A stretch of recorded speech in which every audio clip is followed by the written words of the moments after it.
Ladies and gentlemen, the ringing of that phone bell means mystery, adventure. Nero Wolfe's office, Archie Goodwin speaking. Yes?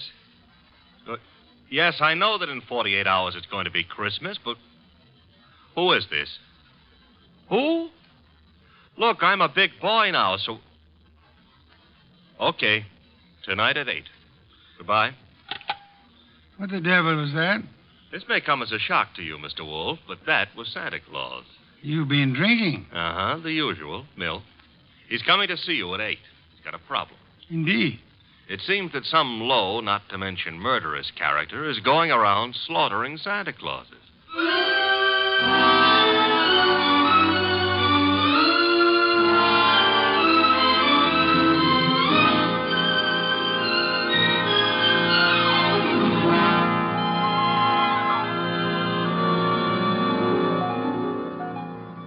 Ladies and gentlemen, it's the bulkiest, balkiest, smartest, and most unpredictable detective in the world.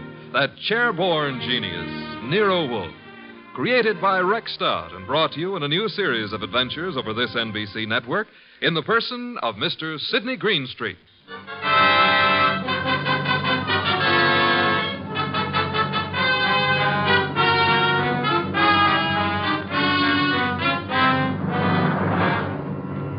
Began earlier than 8, however, the case of the slaughtered Santas. It began, to be precise, on the corner of 34th Street and Carlisle. The hour was close to 6, the weather cold, the sky dark. How you doing, Santa? I'm freezing to death, officer. It's a cold day. You packing up? Yeah, I guess so. Not many people around anymore. Oh, heading for home and dinner.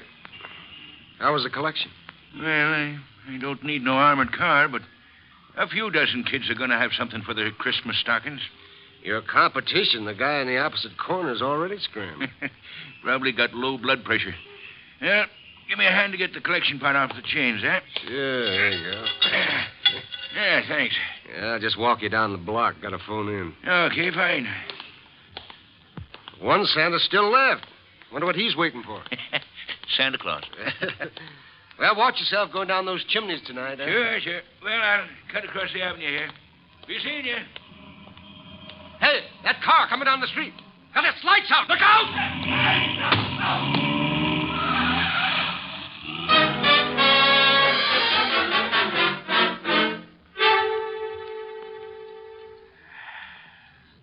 Hey, Peg. Huh? Ever tell you I love you? Oh, it's not me you love. It's a hot soup. Now, you're not the only woman who can cook a dish of soup. Huh? It helps, though. I'm just beginning to thaw out. Yeah, that's a cold corner you play Santa Claus on. Well, don't hurt to make a few bucks. I ain't done so good this past year. Well, maybe the next year will be... Oh, well. Besides, I kind of like it, you know. Kids asking questions all day long. Yeah. You know, I wonder how they figure the other two Santas at the intersection. Kids think of only one thing at a time. More soup? Sure, Peg. You know, one of them other Santas got hit by a car tonight. Oh? Yeah, packed up a few minutes before I did, started crossing the avenue, and bang! Hit-and-run driver. Oh, gosh, that's too bad. Was he hurt? Yes, he was killed. Here's your soup. Oh, with traffic the way it is nowadays. Well, I better take a look at the stew. Somebody at the door. I'll get it, Peg. Okay. Yeah, what? Oh! Mike!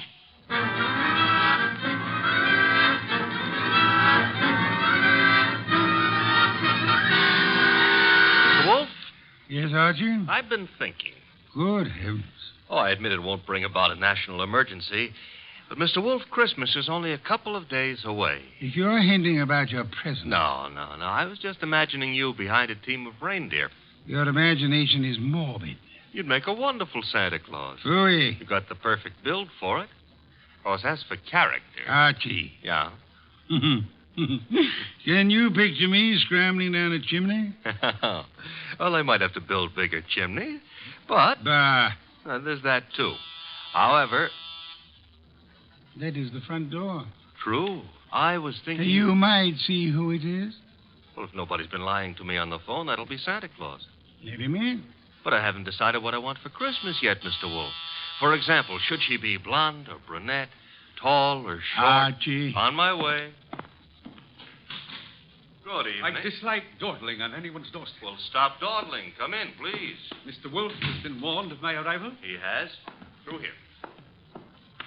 Mr. Wolfe, this is Santa Claus? My name is Barton, John Barton.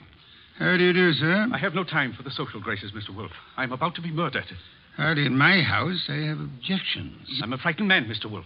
Indeed. This costume you see me in is responsible for it all. Why are you in it? I had a notion it might be, well, entertaining to play Santa Claus in public. I'm a wealthy man, sir. I can afford to have whims. Therefore, I have assumed this masquerade.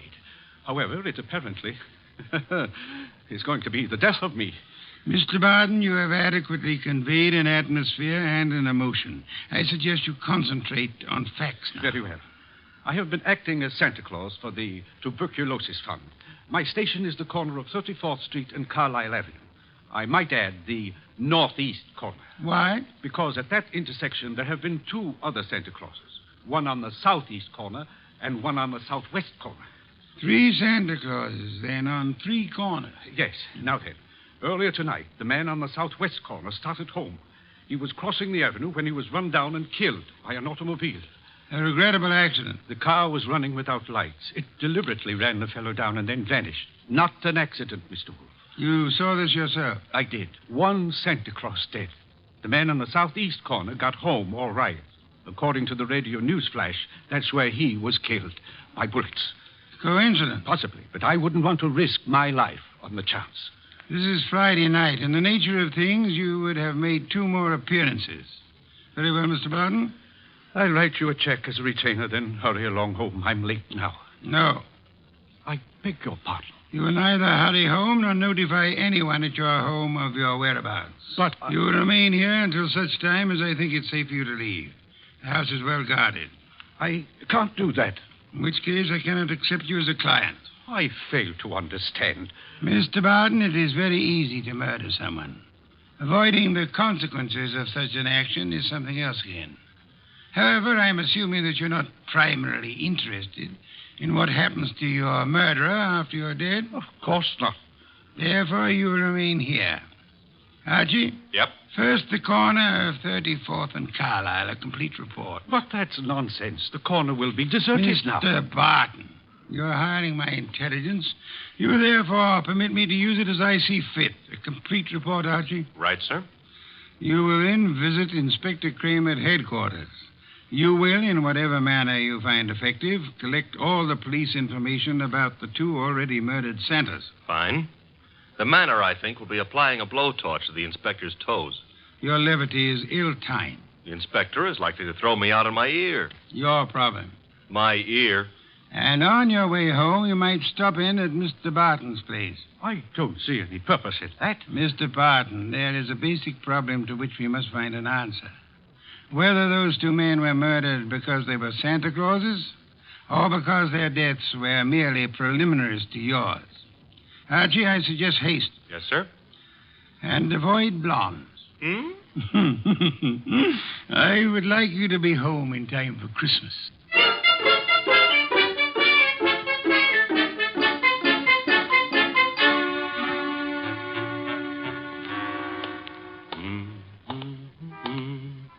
Hey, Bud. Yeah? Got the price of a cup of coffee? You sure you mean coffee? Either you're going to dig it up or you ain't. Never mind the questions about my personal affairs, see? Oh, I apologize. Here. 2 bits. Thanks. You're welcome. Don't let me keep you. You're not. 34th and Carlisle, huh? During the day filled with milling throngs. Hey, that's a nice phrase. I'll have to remember it. Milling throngs. And now desolate and deserted. Well, that's life. Is that a fact? That's philosophy. Yeah? Well, for 2 bits, I don't have to listen to no philosopher, see? Good night, Bud.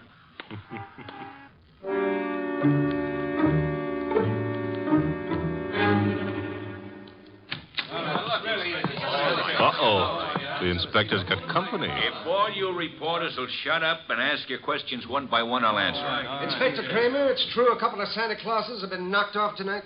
It's true that 2 men who have been employed as Santa Claus by charitable organizations have been murdered, yes. Any connection between those 2 guys, or does somebody just hate Santa Claus? So far as we know, there is no connection. That means it could be maybe some kind of maniac who decided he doesn't like Christmas or Santa Claus. Is that right? The department is investigating along those lines. Like how? Well, we're checking all the local asylums for possible escaped lunatics. Yeah, but, Inspector, suppose this nut has never been in an asylum. That'll be all, boys. Oh, but listen, I said that'll be all. Now, anything new comes in, you'll get it, understand? Goodwin. Hello, Inspector. I spotted you coming in. What happened? You decided to reform and got a job on a paper? Nope. I'm a public-spirited citizen, that's all. Yeah, I could add a few things to that description with practically no strain at all. Mr. Wolfe and I are very sentimental about Christmas. We object to Santa Claus being killed. Nuts. Oh, Inspector, aren't you in favor of Christmas? I'm in favor of Christmas. I'm in favor of motherhood. Leave motherhood out of this. Neither of us are mothers. Our chances of becoming mothers aren't too good either. And furthermore, Okay, you're not giving, so get out of here. Thank you, Inspector. But Goodwin, Yeah? in case Wolfe decides to send me something for Christmas, you know what I wish he'd send me? What? Your head.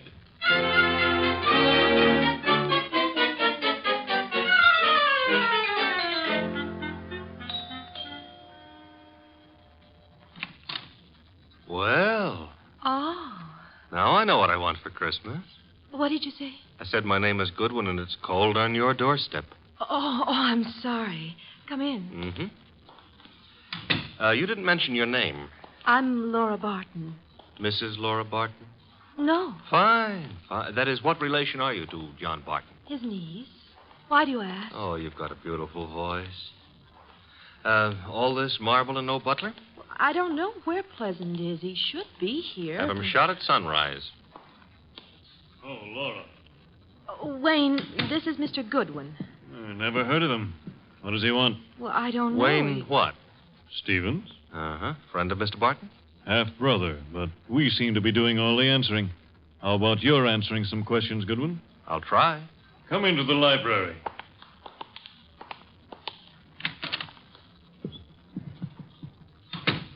What do you want? For Christmas? Erase that. I would like to see Mr. Barton. He's not home. Where is he? Don't you know? I wouldn't have come here asking for him if I did, would I? I suppose that's true. What did you want with him? Conversation. About? Anything. You see, I like to talk to rich men. Are you rich? I can't play the piano either. You could always learn. But being rich is harder, I found it. Mr. Goodwin, you must have some reason for coming here, some reason concerning Uncle. Laura, you're being imaginative. Well, Uncle is late. He's probably still on that street corner playing Santa Claus. He enjoys it. Why bother about I what... don't know, except... He's never been as late as this? Well, no. Not since he started that masquerade of his. Would you happen to know where the butler is? Out getting drunk, I suspect. He was in the kitchen a little while ago. Disappeared. Pleasant likes to look on the wine when it's red. Or even when it's rye. No, I take that back. Oh, you do? He prefers Irish whiskey. We don't stock it. Therefore... Oh, too bad. I better run along. Good night, Mr. Stevens. Miss Barton. Good night. I'll see you out.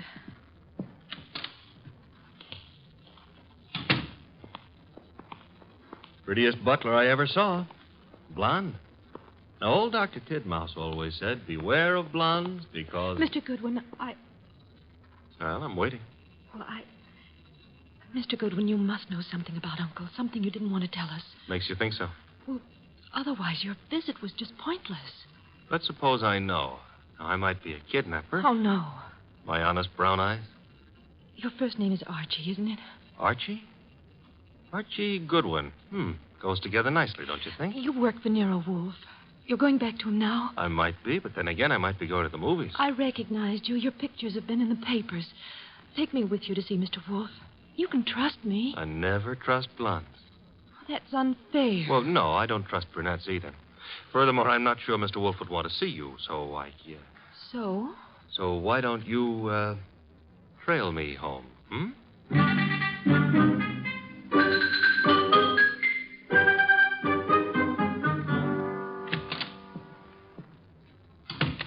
That you, Archie? Archie? Where's Santa Claus? Guest room. He was tired. What, I've been trailed home. Indeed? By a blonde. Phooey. All right, I admit I didn't make any strenuous effort to shake her off, but she trailed... Where is she? Outside. Good. Your report. Oh, but she might freeze to death out there. That's her problem. Your report, Archie. It's short and simple. It would be simple. I haven't got time to resent that. A blonde is dying. As for the report, corner of 34th and Carlisle is a very quiet spot at night. No one was around but a bum who got into me for a quarter. For coffee, he said. You will not put that quarter on the expense account. Stop worrying. That was a private gesture. There were 4 corners. Corner number 1 had a dress shop on it. Corner number 2, a drugstore with a beautiful redhead in the window making with a hair rinse. The ad said her name was Noreen, but it didn't give her phone number. Archie. 3rd corner was devoted to a shoe store, and the 4th corner had a bank on it. A bank? Uh-huh. Kind of thought we'd have a pause at that point. Mean something? Inspector Kramer's information consisted of... Oh, you're being coy. Kramer furnished the information the police could find no connection between the 2 murdered Santas. Except for the fact that they were both playing Santa Claus. Isn't that a little on the obvious side? This is an obvious case. The Barton home, Archie. Marble and old lace. A butler, his name is Pleasant, was among those missing. Among those present, Laura Barton, the old man's niece, and Wayne Stevens, his half-brother. Ah. Yeah, only for Laura. Stevens was not at all pretty. It was Laura Barton who followed you here. It was Laura. Archie, go upstairs and... Oh, now, wait a minute. The girl, the weather, common humanity demands that you have... Louis, you speak for yourself, not humanity. I'm human. On occasion, a debatable point. Very well. Let her in. Oh, thanks. Laura, come in. Laura Barton, Mr. Wolfe. How do you do? How much money do you inherit on the death of your uncle? What? That is known as the shock treatment. However, I need an answer. Uncle isn't dead, is he?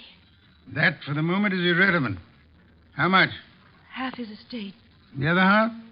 Wayne, Uncle's half-brother. Very well. Archie, will you go upstairs and inform Mr. Barton that his niece is here? Uncle is here? On my way.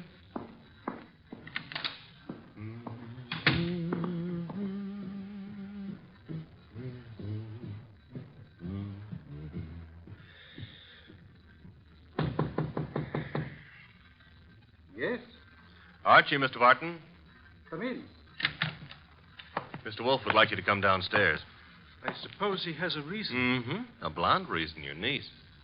My niece? That's right. Hey, where'd you get that? A man of my wealth finds it safer to carry a revolver. Yeah, but it's not safe to point it at people, especially for the people. Turn around, Goodwin. But, Mr. Barton, we're protecting you. By letting that girl into the house, if I had the time, I'd be amused. As it is...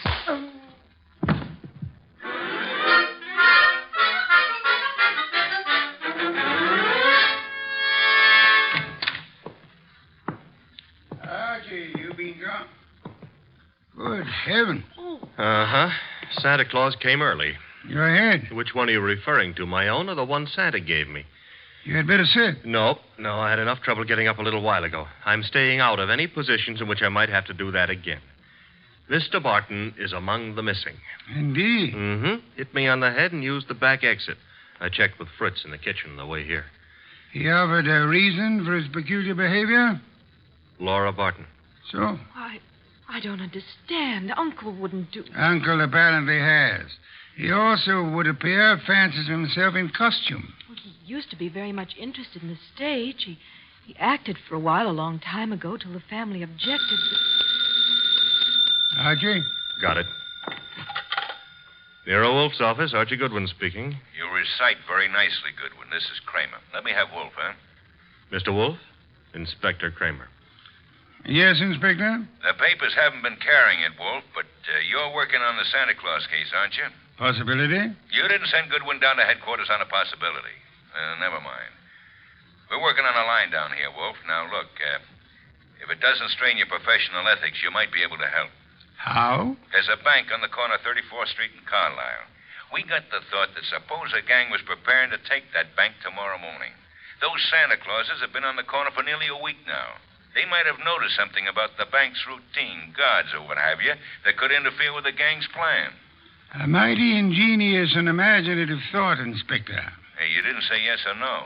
I have at the moment no opinion. That's all you're going to give us? At the moment.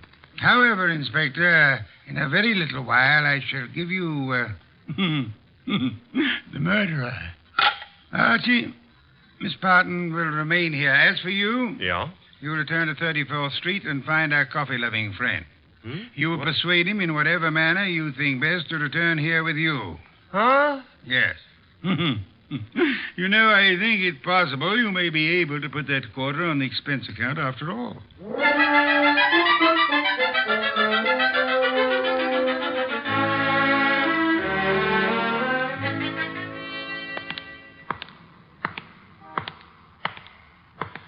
You. What? Oh. Why, I've seen you before. Yeah, I've learned to love the neighborhood. That's why it's going to break my heart. What is? Leaving it with you. With... It's sensitive about having guns pulled on me tonight. Let go of me, will you? Not until I tell you that, McGill. Yeah. Will you? Gun looks in a lot better shape than you do. You're coming with me. Oh, where? Mr. Wolfe would like to see you. Nero Wolfe? Yeah. Well, why? He's trying to salvage a quarter.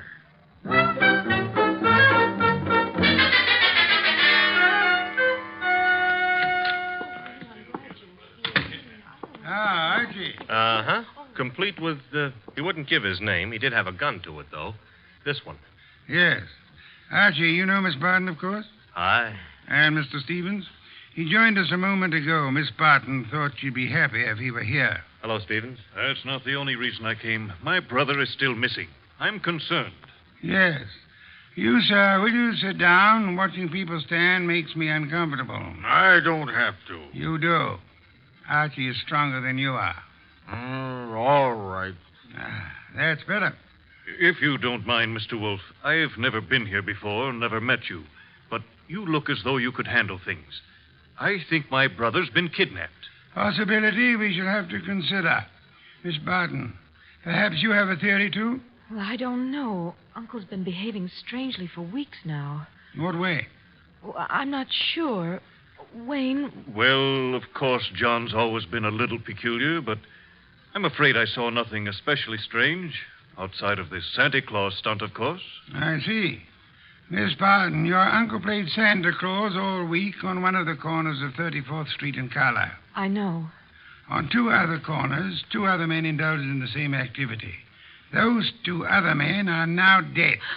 Oh, no. Well, wait. Mr. Wolfe, you mean they were killed by mistake for Barton? It is true that one man, made up of Santa Claus, looks very much like any other man similarly costumed. But the answer is no. One of the two men was shot in his home after he had removed his costume. Well, then, what connection? Miss Barton, in the event that you wanted to hide a tree, where would you hide it? Hide a tree? Why, I wouldn't even begin to know. If you were very clever, you would hide it in a forest. If you wanted to hide a murder and were very clever, you would adopt the same principle. Wait. You mean that if someone wanted to kill Uncle and didn't want to be suspected, he'd... Go about murdering several people with an ostensible, if lunatic, reason. He would, let us say, go about killing Santa Clauses. I get it. Then people would think the man he really wanted dead for a special and private reason had been killed for something that didn't point to him. True. That was why two Santa Clauses were murdered tonight. The third Santa Claus, however, the real object of the murderer's attention, was luckier or suspicious. He fled. Do I have to hang around here and listen to all this? You do, my unwashed friend. Mr. Barton fled, and the murderer was in a quandary. He had, so to speak, invested in two murders merely to make the third one confusing. But he found himself unable to commit that third murder. He couldn't find his victim. Could he ask the police to do so? Hardly. But he might try to inveigle a private detective such as myself into the job. That makes sense, Mr. Wolfe, but why would my brother have deliberately fled from your house? I mean, he was protected here, so... But do I make myself clear? Very clear, Mr. Stevens. Archie, that gun you took from the dirty gentleman, you still have it? I still have it. Then would you mind pointing it at Mr. Stevens here until the police remove him?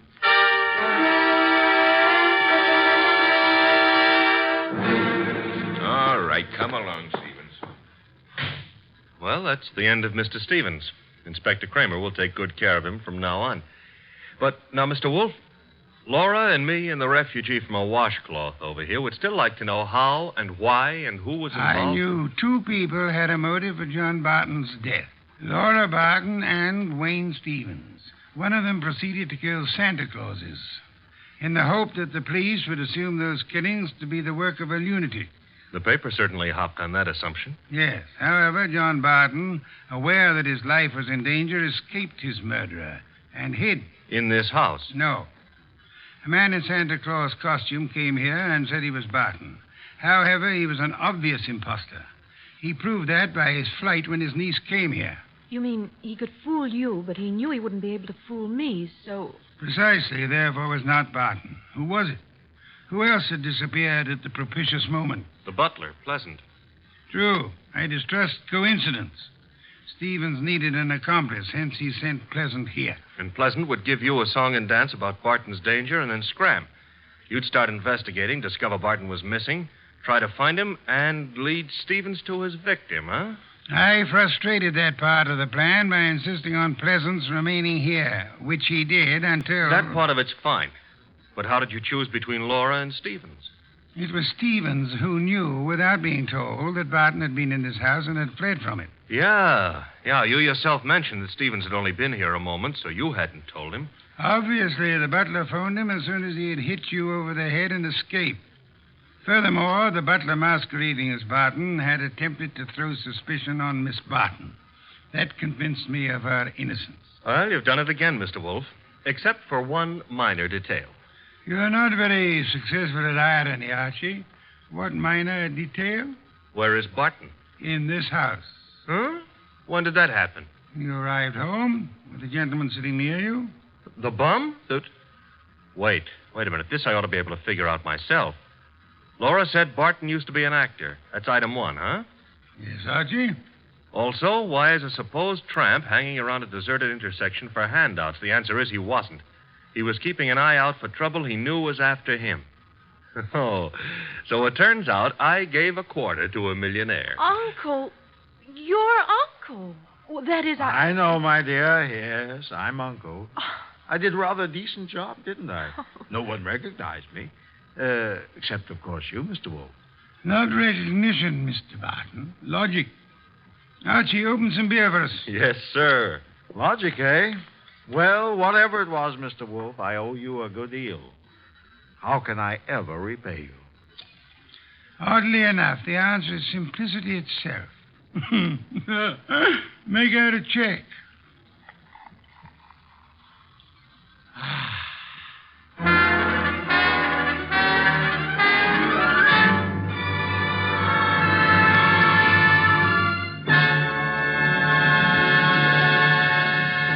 You have been listening to The New Adventures of Nero Wolfe, starring Sydney Greenstreet.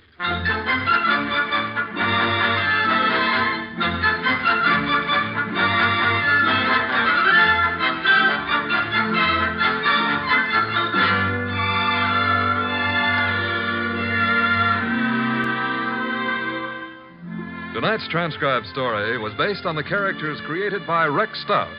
This is an Edwin Fadiman program produced and directed by J. Donald Wilson. In the cast were Larry Dobkin as Archie Goodwin, and Howard McNear, Grace Lennard, Vic Rodman, Herbert Butterfield, Bill Johnstone, Gene Bates, and Bob Bruce. Don Stanley speaking.